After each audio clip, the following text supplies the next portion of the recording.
ನಮಸ್ಕಾರ ವೀಕ್ಷಕರೇ, ಶಿಡ್ಲಘಟ್ಟ ಸಮಯ ಸುದ್ದಿಗೆ ಸ್ವಾಗತ. ನಾನು ಪೂರ್ಣಿಮಾ. ಜಂಗಮಕೋಟೆಯಲ್ಲಿ 22 ಅಡಿ ಗಣಪತಿ ವಿಸರ್ಜನೆ. ಗಂಗಾಧರೇಶ್ವರ ಸ್ವಾಮಿ ಅಂಬಾರಿ ಉತ್ಸವದಲ್ಲಿ ಆಂಜಿನಪ್ಪ ಪುಟ್ಟು ಪಾಲ್ಗೊಂಡಿದ್ದರು. ಶಿಡ್ಲಘಟ್ಟ ತಾಲೂಕಿನ ಜಂಗಮಕೋಟೆ ಗ್ರಾಮದಲ್ಲಿ ಗಂಗಾಧರೇಶ್ವರ ಸ್ವಾಮಿ ಗೆಳೆಯರ ಬಳಗದ ವತಿಯಿಂದ 28 ವರ್ಷಗಳಿಂದ ನಿರಂತರವಾಗಿ ಗಣೇಶೋತ್ಸವವನ್ನು ಭಕ್ತಿಭರಿತವಾಗಿ ಆಚರಿಸಲಾಗುತ್ತಿದ್ದು, ಈ ಬಾರಿ 22 ಅಡಿ ಎತ್ತರದ ಬೃಹತ್ ಗಣಪತಿ ಪ್ರತಿಷ್ಠಾಪನೆಯಿಂದ ಹಬ್ಬ ವಿಶೇಷ ಕಳೆಗುಂದಿತು. ವಿಸರ್ಜನೆ ದಿನ ಗ್ರಾಮದಲ್ಲಿ ಸುತ್ತಮುತ್ತಲಿನ 12ಕ್ಕೂ ಹೆಚ್ಚು ದೇವರ ಉತ್ಸವ ಮೂರ್ತಿಗಳನ್ನು ಪಲ್ಲಕ್ಕಿಗಳ ಮೂಲಕ ಮೆರವಣಿಗೆ ನಡೆಸಲಾಯಿತು. ಕಳೆದ 6 ವರ್ಷಗಳಿಂದ ಆನೆ ಮೇಲೆ ಅಂಬಾರಿ ಇಟ್ಟ ಗಂಗಾಧರೇಶ್ವರ ಸ್ವಾಮಿಯ ಮೆರವಣಿಗೆ ಗ್ರಾಮದಲ್ಲಿ ವಿಶಿಷ್ಟ ಆಕರ್ಷಣೆಯಾಗಿದೆ. ಈ ಸಂದರ್ಭದಲ್ಲಿ ಶಿಡ್ಲಘಟ್ಟ ವಿಧಾನಸಭಾ ಕ್ಷೇತ್ರದ ಕಾಂಗ್ರೆಸ್ ಮುಖಂಡ ಆಂಜಿನಪ್ಪ ಪುಟ್ಟು ಅವರು ದೇವಾಲಯಕ್ಕೆ ಭೇಟಿ ನೀಡಿ ವಿಶೇಷ ಪೂಜೆ ಸಲ್ಲಿಸಿ ಪಲ್ಲಕ್ಕಿ ಮೆರವಣಿಗೆ ಮತ್ತು ಗಣೇಶ ವಿಸರ್ಜನೆ ಕಾರ್ಯಕ್ರಮದಲ್ಲಿ ಪಾಲ್ಗೊಂಡರು. ಕಾರ್ಯಕ್ರಮದಲ್ಲಿ ಮಾತನಾಡಿದ ಅವರು, ಗಂಗಾಧರೇಶ್ವರ ಸ್ವಾಮಿಯ ಅನುಗ್ರಹದಿಂದ 20 ದಿನಗಳ ಕಾಲ ಗಣೇಶ ಹಬ್ಬವನ್ನು ಒಗ್ಗಟ್ಟಿನಿಂದ ಆಚರಿಸಲಾಗಿದೆ. ವಿಶೇಷವಾಗಿ ಮುಸ್ಲಿಂ ಹಿಂದೂ ಸಹೋದರತ್ವದಿಂದ ಹಬ್ಬ ನಡೆಯುತ್ತಿರುವುದು ಶ್ಲಾಘನೀಯ. ಪ್ರತಿಯೊಂದು ಮನೆಯಲ್ಲಿ ಸಂತೋಷ ನೆಲೆಸಲಿ, ಎಲ್ಲರ ವಿಘ್ನಗಳನ್ನು ಗಣೇಶ ನಿವಾರಿಸಲಿ ಹಾಗೂ ತಾಲೂಕಿನ ಸರ್ವಾಂಗೀಣ ಅಭಿವೃದ್ಧಿಗೆ ದಾರಿ ಇಡಲಿ ಎಂದು ಶುಭ ಹಾರೈಸಿದರು. ಈ ಸಂದರ್ಭದಲ್ಲಿ ಜಂಗಮಕೋಟೆ ಗ್ರಾಮ ಪಂಚಾಯಿತಿ ಸದಸ್ಯರಾದ ಕೋಳಿ ಪಯಾಜ್, ಮುಖಂಡರಾದ ಹೊಸಪೇಟೆ ಮುನಿಯಪ್ಪ, ಚಂದ್ರು, ಮೂರ್ತಿ, ಮಯೂರ, ಸರ್ಕಲ್ ರಾಜ್ಕುಮಾರ್, ಎನ್ ರಾಮಾಂಜನೇಯ, ಸುಗಟೂರು ದೇವರಾಜ್, ನಾಗೇಶ್, ಅಪ್ಪಾಜಿ ಗೌಡ, ಬಳುವನಹಳ್ಳಿ ಮೂರ್ತಿ ಹಾಗೂ ಆಂಜಿನಪ್ಪ ಪುಟ್ಟು ಅಭಿಮಾನಿಗಳು ಹಾಜರಿದ್ದರು. ವರದಿ ಲೋಕೇಶ್, ಸಮಯ ಸುದ್ದಿ, ಶಿಡ್ಲಘಟ್ಟ. ಏನೋ ಒಂದು ವಿಶೇಷ ಭಕ್ತಿ ಭಾವದಿಂದ ಜಂಗಮಕೋಟೆ ಅಂದ್ರೆ ಹಿಂದೂಗಳು ಮುಸಲ್ಮಾನರು ಜೊತೆಯಾಗಿ ಅನಾದಿ ಕಾಲದಿಂದ ಜೀವನ ಮಾಡ್ಕೊಂಡು ಬಂದಿರೋಂಥದ್ದು.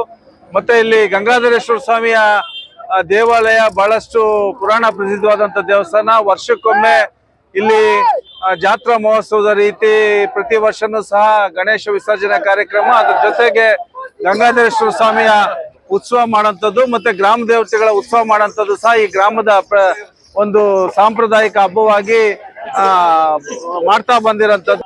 ಸಾರ್ವಜನಿಕರ ಸೇವೆಗೆ ಅನುವು ಮಾಡಿಕೊಡ್ತಾ ಇದ್ದಂತ ಇಲ್ಲಿನ ಯುವಕರ ತಂಡ ಬಹಳ ಉತ್ಸುಕರಾಗಿ ಸಂಭ್ರಮದಿಂದ ಈ ಒಂದು ಹಬ್ಬನ ಆಚರಣೆ ಮಾಡ್ತಾ ಇರೋಂಥದ್ದು. ವಿಶೇಷವಾಗಿ ನಮ್ಮ ಗ್ರಾಮದ ಯುವ ಎಲ್ಲರನ್ನೂ ಜೊತೆಗೂಡಿಸ್ಕೊಂಡು ಚಂದು ಮತ್ತೆ ಮೈನಾರಿಟಿ ನಮ್ಮ ಕೋಳಿ ಫಯಾಜ್ ಅವರು ಜೊತೆಗೂಡಿ ಸಾಕಷ್ಟು ಪರ್ಮಿಷನ್ಸ್ನೆಲ್ಲ ತಗೊಂಡು ಫಾರೆಸ್ಟ್ ಇಲಾಖೆಯಿಂದ ಪರ್ಮಿಷನ್ ತಗೊಂಡು ಆನೆನ ತಂದು ಈಗ ದಸರಾ ಮೈಸೂರು ದಸರಾ ಕರ್ನಾಟಕದ ನಾಡ ಹಬ್ಬ ಈಗ ಮುನ್ನೆಲೆಗೆ ಬಂದಿರೋಂಥದ್ದು. ಈ ಸಂದರ್ಭದಲ್ಲಿ ದಸರಾ ದಿನಗಳಲ್ಲಿ ವಿಶೇಷವಾಗಿ ಗಂಗಾಧರೇಶ್ವರ ಸ್ವಾಮಿಯ ಮೂರ್ತಿನ ಆನೆ ಮೇಲೆ ಅಂಬಾರಿ ರೀತಿ ಮೆರವಣಿಗೆ ಮಾಡಿ ಸಾರ್ವಜನಿಕರಿಗೆ ಎಲ್ರಿಗೂ ಸಹ ದೇವರ ದರ್ಶನಕ್ಕೆ ಅವಕಾಶ ಮಾಡಿಕೊಟ್ಟಿರೋಂಥದ್ದು ಒಂದು ಒಳ್ಳೆಯ ಬೆಳವಣಿಗೆ. ಎಲ್ಲರೂ ಸಹ ಯುವಕರು ಸಾಮೂಹಿಕವಾಗಿ ಒಂದಾಗಿ ಎಲ್ಲೂ ಭೇದ ಭಾವ ಮಾಡದೆ ಒಂದು ರೀತಿಯಾದಂತ ಒಂದು ಹಬ್ಬನ ಸೃಷ್ಟಿ ಮಾಡ್ತಾ ಇರೋಂಥದ್ದು ನಾವು ನೋಡ್ತಾ ಇದೀವಿ. ಈ ನಿಟ್ಟಿನಲ್ಲಿ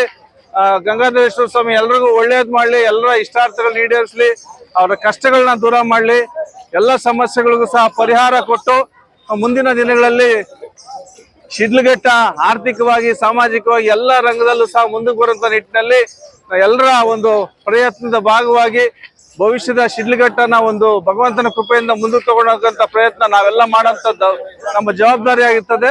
ಆ ನಿಟ್ಟಿನಲ್ಲಿ ದೇವರ ಕೃಪೆ ಆಶೀರ್ವಾದ ಇರ್ಲಿ ಅಂತೇಳಿ ಈ ಸಂದರ್ಭದಲ್ಲಿ ಎಲ್ರಿಗೂ ನಾನು ಶುಭ ಕೋರ್ತಾ ಇದ್ದೀನಿ. ಒಳ್ಳೇದಾಗ್ಲಿ. 2 ವರ್ಷದಿಂದನೂ ಈ ಜಮಕೋಟೆ ಗ್ರಾಮದಲ್ಲಿ ಈ ಒಂದು ಮಧ್ಯ ಪ್ರಧಾನವಾದ ನಗರದಲ್ಲಿ ಎಲ್ಲ ಸಾಮರಸ್ಯದಿಂದ ಹಿಂದೂ ಮುಸ್ಲಿಂ ಭಾವೈಕ್ಯತೆಯಿಂದ ಈ ಕಾರ್ಯಕ್ರಮವನ್ನು ಸುಮಾರು ವರ್ಷಗಳಿಂದ ಮಾಡ್ಕೊಂಡ್ ಬರ್ತಾ ಇದ್ದಾರೆ. ಆ ಊರವ್ರಿಗೆ ಎಲ್ಲ ನಾನು ಹೃದಯಪೂರ್ವಕವಾಗಿ ಮತ್ತು ಸುತ್ತಮುತ್ತ ಇರ್ತಕ್ಕಂಥ ಎಲ್ಲ ಸಾರ್ವಜನಿಕ ಬಂಧುಗಳು ಅಭಿನಂದನೆ ಸಲ್ಲಿಸ್ತಾ ಇದ್ದೇನೆ. ಆರಾಮಾಗಿದ್ದಾರೆ. ಎಲ್ಲ ಹೋಮ ಸೌಹಾರ್ದತೆ ಇಲ್ದಾಗ ಎಲ್ಲ ಹಿಂದೂ ಮುಸ್ಲಿಮ್ಸ್ ಎಲ್ಲ ಅವರು ಕೂಡ ಡ್ಯಾನ್ಸ್ಗಳು ಮಾಡ್ಕೊಂಡು ಒಳ್ಳೆ ನಮ್ಗೆ ಬಂದೋಬಸ್ತ್ಗೆಲ್ಲ ಸಾಥ್ ಕೊಡ್ತಾ ಇದ್ದಾರೆ ಮತ್ತು ಅನುಕರಣೆಯಿಂದ ಸಹಾಯ ಮಾಡ್ಕೊಂಡು ನಾವು ಕೂಡ ಬರ್ತಾ ಇದೀವಿ. ಬಟ್ ಯಾವುದೇ ತರದ ತೊಂದರೆಗಳಾಗ್ತಾ ಇಲ್ಲ. ಬಟ್ ಬಂದೋಬಸ್ತ್ ಚೆನ್ನಾಗಿ ನಡೀತಾ ಇದೆ. ಬಟ್ ಎಲ್ಲರೂ ಕೂಡ ಹಿಂದೂ ಮುಸ್ಲಿಮ್ಸ್ ಅವರೆಲ್ಲ ಸೇರಿ ಒಳ್ಳೆ ಕಾರ್ಯಕ್ರಮ ನಂಬ್ಕೊಂಡಿದ್ದಾರೆ. ಇದು ವರ್ಷ ಸುಮಾರು ವರ್ಷಗಳಿಂದ ಮಾಡ್ಕೊಂಬರ್ತಾರೆ. ಅದೇ ತರ ಈ ಪದ್ಧತಿಗಳನ್ನು ಮುಂದೆ ನಡೆಸ್ಕೊಂಡು ಹೋಗ್ಲಿ ಅಂತ ಹೇಳಿ ಸಮಾಜಕ್ಕೆ ಇದೊಂದು ಒಳ್ಳೆ ಸಂದೇಶವಾಗಿರುತ್ತೆ.